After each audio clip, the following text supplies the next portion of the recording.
जय जगन्नाथ मु दिवाकर दास आपण मानक प्रणाम करुच्ची। आज आलोचना करिया मीन राशि व्यक्ति विशेष मान किभଳି भाबरे मे मास कटिबो। आपणकर निश्चिंत भाबरे शेष पर्यंत वीडियो को देखले आपण जानि परिबे आपणकर स्वास्थ्य आपणकर भाग्य आपणकर कैरियर नै कोन समस्या उपजिछि आ एही मे मास रे आपणकर कोन करिवे प्रतिकार। भक्त बंधु कलिजुग भितरे बुझिबा लोक परिस्थिति देखि चुप रहे हेले मूर्ख बुझे मो डर से चुप हो गला। यह समान परिस्थिति आपण भाग्य रे मीन राशि भाग्य निहाती भाव जो रहे कहीं मीन राशि बहुत बुझा वाला होता। मीन राशि आ विशेष मास ये हूँ कहीं बृहस्पति केतु राहु परिवर्तन आपण राशि पर कौन पड़ो आपण मैंने देखिले जापर।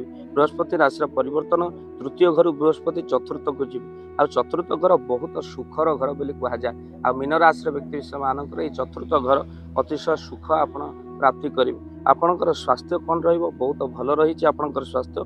बृहस्पति राशि परिवर्तन 15 मे पर आपणकर निहाती भाव आपण माने लाभवान हे। विद्यार्थी मानक सांग साथी जो मन रहिबो 15 मे पर परिवर्तन होई निश्चित पाठ पढ़ा को मीन राशि व्यक्ति विशेष आसीबो। आपण शनिकर 7.5 जो जो भली भाव में आपण प्रभाव रही बृहस्पति चरण पर निश्चित आश्वस्ति मिल। लव रिलेशन बहुत कैरिंग कि आपणकर होता बहुत भल रही आपण परस्पर भितर अटैचमेंट बहुत भल रहिबो आ तो सहित अट्राक्शन वैवाहिक जीवन सप्तम रे केतु 1.5 वर्ष है आपणकर जो वैवाहिक जीवन में छोट मोट झगड़ा हो परस्पर मनमालिन ताहा दूर हो। 18 मे पर जो टेंशन थिला जो मानकर अच्छे दूर हो। भाग्य मंगल नीचरे तेणु 70% आपणकर भल रही 30% प्रोब्लेम हो पारे। बहु मंगल कार्य आप करेंगे। विवाहर जोग बनुची मीन राशि व्यक्ति शुभाशुभ समय आसीगला। आगर मिलता अपमान एवं निश्चय सम्मान रे बदल मान प्रतिष्ठा आपणकर पड़ो। कैरियर बहुत भल रही बिजनेस रे आपणकर बृहस्पति चलन पर बहुत शुभ लक्षण देखा जाउछि। चाकरी क्षेत्र में अभिवृद्धि घटिबो।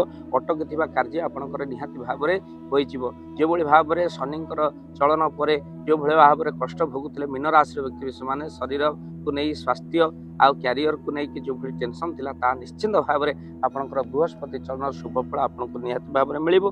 कहीं तृतीय घर बृहस्पति चतुर्थ घर को आसवे आ चतुर्थ घर शुभ ही मना जाए। तो आप कौन करेंगे प्रतिकार भक्त बंधु आउ टे सुख प्राप्ति करने आगू आसो महाविपद रक्षा करने आप शनिकर बीज मंत्र प्रत्येक दिन 108 थर जप करूँ। आ उठुवा सूर्य को आप जल चढ़ातु ता सहित हनुमान चालीसा निहाती भाव में पाठ करूँ। आउ वीडियो को निहाती भाव में शेयर करूँ। आ घरे जदि आपणकर हनुमान चालीसा सुंदरकांड आपण माने हनुमान को पूजा करने चाहती स्क्रीन चलता नंबर आप निहाती भाव में कॉल करेंगे। घरे हनुमान जी पूजा कले निहाती भाव में आपको उत्तम फल निहाती भाव में मिलता है। तेणु वीडियो को निहाती भाव में शेयर करेंगे। चैनल जदि नुआ चैनल को सब्सक्राइब कर दियंतु। जय जगन्नाथ जय पंचशक्ति। जय जगन्नाथ। धन अर्जने धर्म करी धर्मे प्राप्त नरहरि। जदि आपण मानक धन कौन गरीब असहाय रोगी मानक सेवारे लगी पारिला जानतु आपणकर रोजगार सार्थक हो गला। आपणकर धनर मध्य बहुत महत्व रहिला। तो आज आपण माने जदि चाहूचंती आपणकर से धन महत कार्य लागू जेमिति कि आमे गोटे आम्बुलांस करिचु जो आम्बुलांस प्रतिदिन किछि असहाय रोगी मानक मेडिकल रे पहुंचाए। किछि गरीब अनाथ शिशु मानक मध्य आमे वस्त्र दान करू। किछि रोगी मानक पाखरे पहुंचू जो माने बहुत रोगरे पीड़ित से मानक पाखरे आमे किछि अर्थ आ गरीब लोक मानकू सहायता प्रदान करू।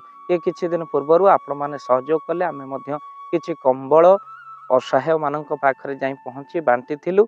आपण को कृतज्ञता ज्ञापन करने सहित जदि आप चाहते आपण धन आम द्वारा कौन महत्व कार्य लागू तो स्क्रीन रे चली नंबर रे निश्चिंत आपण कॉल करंतु। आउ आपण विवाह वार्षिक आपण पिला जन्म श्राद्ध रे जदि आपण दान करने को चाहते आपण पुओ नाम झील नाम स्त्री नाम निश्चिंत भाव में आपण दान करें। स्क्रीन रे चली नंबर रे आपण कॉल करंतु। आमे दबु आपण को फोन पे नंबर जो फोन पे नंबर रे आपणकर दान पहुँची पार। निश्चिंत भाव में आपणकर दान क्यों कार्य लगुच तार मध्य वीडियो करी भाव दिवाकर चैनल रे आमे निश्चिंत भाव में पकेबू। आपण देखिए निश्चिंत खुशी हे। तो आपण पुओ झील विवाह वार्षिक जन्मदिन में जदि आप चाहते आपणकर दान महत्व कार्य लागू तो से शुभ दिन मानक कॉल करी आमको फोन पे नंबर मागी पारे। आम्भे माने आपको फोन पे नंबर दबु जो नंबर रे आप सहयोग राशि पठाई पारे। निश्चिंत भाव में आपणकर धनर सार्थकता है।